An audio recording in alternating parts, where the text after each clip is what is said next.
11 মাস আমার উম্মত কি করছে এটা আমার দেখার বিষয় না।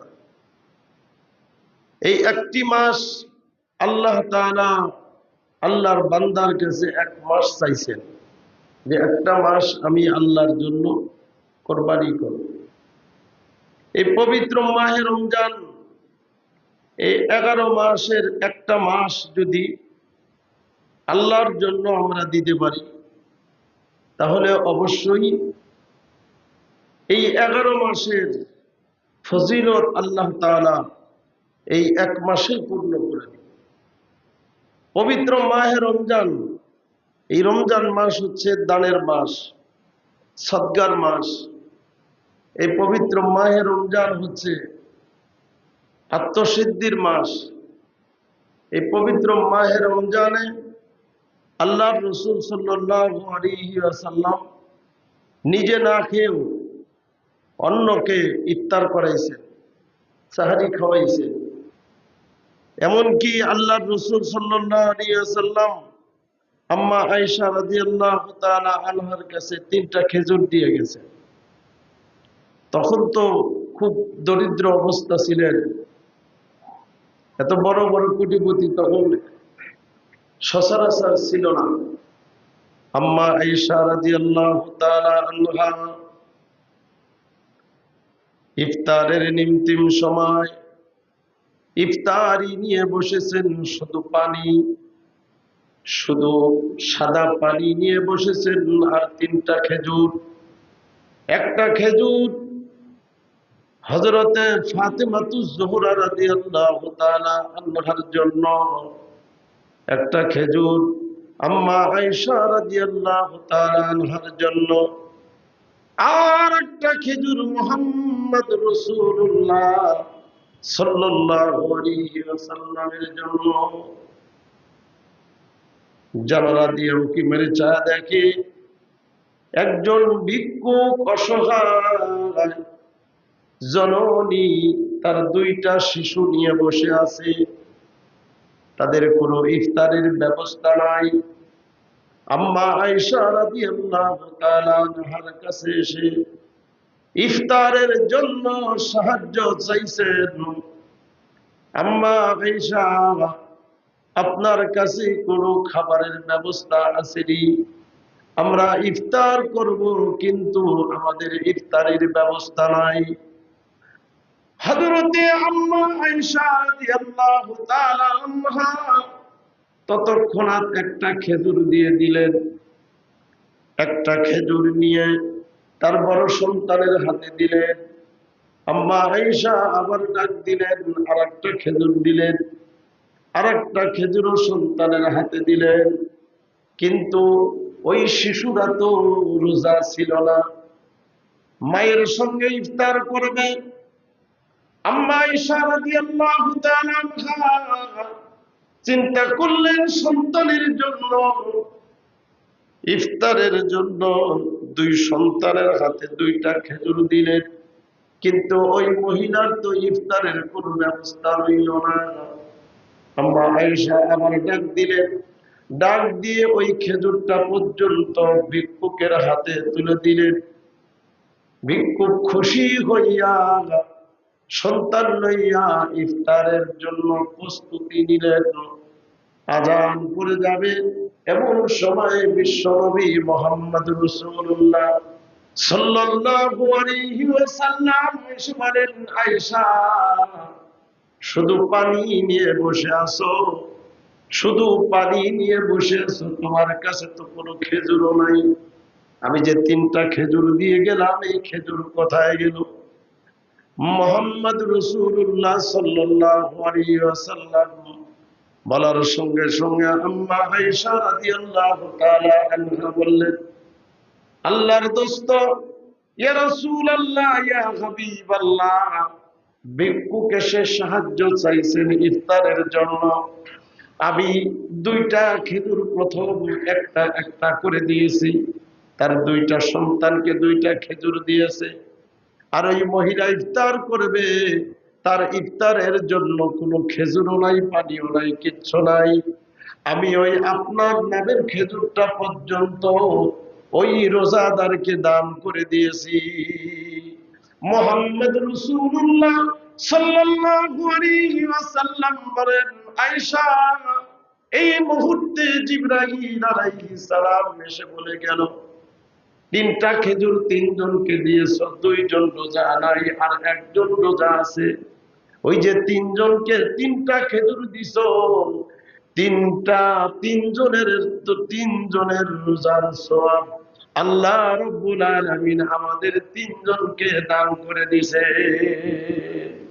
ইফতার যখন মানুষ ইফতারি, একটা মানুষকে যদি শুধু খেজুর দিয়েও ইফতার করানো যায়, যদি পানি দিয়েও ইফতার করানো যায়, তাহলে আল্লাহ রাসূল সাল্লাল্লাহু আলাইহি ওয়াসাল্লাম বলেন, যতগুলা মানুষকে ইফতার করানো, প্রতিটা মানুষের রোজার সওয়াব, একটা করে রোজার সওয়াব যে ইফতার করানো তার আমলনামায় জমা হতে থাকে। পবিত্র মাহে রমজান হচ্ছে সহানুভূতির মাস, করুণার মাস, একজন আরেকজনকে সাহায্য করবে সেই মাস। তাকওয়া, এটাই হচ্ছে তাকওয়া।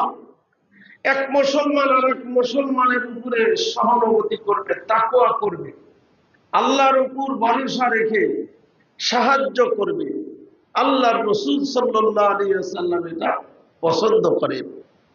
মুহাম্মদ রাসূলুল্লাহ সাল্লাল্লাহু আলাইহি ওয়াসাল্লাম বলেন, উম্মত যখন সারাদিন রোজা রাখে, রোজা অবস্থায় আমার উম্মত যখন ইফতার করার জন্য ইফতারি নিয়ে বসে পড়ে, আল্লাহর নিয়ামতের খানার সম্মুখে নিয়ে বসে পড়ে, আল্লাহ তাআলা ফেরেশতাদের জিজ্ঞাসা করে, ও ফেরেশতারা, আমার ওই সকল বান্দাদেরকে জিজ্ঞাসা করো যে বান্দারা আমার নিয়ামতের খানার সম্মুখে নিয়ে বসে আছে, কেন বসে আছে, কার অপেক্ষায় বসে আছে?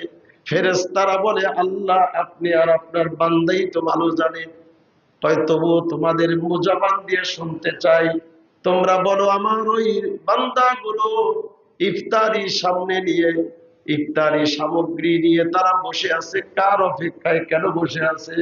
ফেরেশতারা তখন বলবে, আল্লাহ আপনার হুকুমের অপেক্ষায় বসে আছে। জোরে কোন সুবহানাল্লাহ। বলে তাদের কণ্ঠ নালী পর্যন্ত শুকায় গেছে, শ্বাস আসা বন্ধ হয়ে গেছে, বান্দার মুখটা মলিন হয়ে গেছে। ওই বান্দা যে আমার অপেক্ষায়, হুকুমের অপেক্ষায় বসে আছে, ওই বান্দা কি আমারে দেখছে?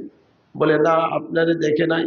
বলে আপনার জাহান্নাম, আমার জাহান্নাম দেখছে? বলে জাহান্নাম দেখে নাই। জান্নাত দেখছে? বলে জান্নাত দেখে নাই। মৃত্যুর যন্ত্রণা বুঝছে? বলে বোঝে নাই। অন্ধকার কবরের আযাব দেখছে? বলে দেখে নাই। আল্লাহ আপনার বান্দা কোনো কিছুই দেখে নাই, তবু আল্লাহ আপনার কোরআনে শুনেছে, ইয়া আইয়ুহাল্লাযীনা আমানু কুতিবা আলাইকুমুস সিয়ামু কামা কুতিবা আলাল্লাযীনা মিন ক্বাবলিকুম লাআল্লাকুম তাত্তাকুন। তারা কোরআন শরীফে শুনেছে, তাদের উপরে রোজা ফরজ করা হয়েছে। শুধু ফরজ করা হয় নাই, তাদের উপরে শুধু ফরজ করা হয় নাই, তাদের পূর্বে যারা এসেছিল তাদের উপরে রোজাকে ফরজ করা হয়েছিল। আল্লাহ তাআলা তখনই বলেন, আবার বান্দাদেরকে জানায়া দাও, যারা আমি আল্লাহকে না দেখে, আমি আল্লাহর নিয়ামত না দেখে, আমি আল্লাহর রহমত বরকত না দেখে বিশ্বাস করে, জাহান্নাম জান্নাত না দেখে বিশ্বাস করে আমার বান্দা রোজা রাখলো, আমার বান্দা আমার হুকুমের অপেক্ষায় বসে রইল, যাও ওই বান্দারে জানায়া দাও তার কণ্ঠনালী যে শুকায় গেছে, কাল কিয়ামতের মহাশরে হাসরের দিনে আমি আল্লাহ রাব্বুল আলামিন আমার নিজের হাত দিয়ে আমার বান্দারে পুরস্কৃত করব। এমন পুরস্কৃত করব যারা রোজা রাখে নাই, তারা হতাশা হয়ে যাবে, আশ্চর্য হয়ে যাবে। আল্লাহ তাআলা এত বড় নিয়ামত যে দিবে আমরা তো কখনোই জানতাম না। বিশ্বনবী মুহাম্মদ রাসূলুল্লাহ সাল্লাল্লাহু আলাইহি ওয়াসাল্লাম বলেন, তখন আল্লাহ তাআলা আমার বলবে, ও ফেরেশতারা, আমার ওই রোজাদার বান্দা বান্দীদেরকে বলে দাও, যারা শরবতের পেয়ালা হাতে নিয়ে আমার হুকুমের অপেক্ষায় আছে, আমার বান্দা বান্দীদেরকে জানায় দাও, কাল কিয়ামতের ময়দানে যেদিন মাথার আধা টুকরো সূর্য থাকবে, সূর্যের তাপে মাটি তামা হয়ে যাবে, জিহ্বা ঝুলতে ঝুলতে নাভির নিচে এসে যাবে, মাথার মজক গলে গলে নাক কান দিয়া পড়তে থাকবে, শুধু পানি পানি বলে চিৎকার দিয়ে কাঁদতে থাকবে। আমি আল্লাহ তাআলা আমার হাবিবুল্লাহ, আমার দোস্ত মুহাম্মদ রাসূলুল্লাহ সাল্লাল্লাহু আলাইহি ওয়াসাল্লামের হাত দিয়া আমার ওই সকল বান্দা বান্দীদেরকে হাউজে কাউসারের পানি পান করায়া দিব। আল্লাহর দোস্ত শরবতের পিয়ালা নিয়ে বান্দাকে পান করায়া দিব। একবার পান করবে, এক ঢোক পান করবে, এক পেয়ালা পান করবে। আল্লাহ তাআলা বলেন, শুরু থেকে অনন্তকাল পর্যন্ত ওই রোজাদার বান্দা বান্দির আর কোনদিন পানির পিপাসা থাকবে না। আল্লাহ তাআলা এত নিয়ামত দিবেন। আল্লাহ বলেন, রোজার সম্মানার্থে আমার বান্দা যদি একটা নফল ইবাদত করে, আমি আল্লাহ তাআলা একটা ফরজের সমতুল্য তার সওয়াব দিব। আমার বান্দা যদি রোজার মাসে একটা ফরজ আদায় করে, আমি আল্লাহ তাআলা অন্য মাসে ৭০টা ফরজের সমতুল্য তাদের সওয়াব আমলনামায় লিখে দিব।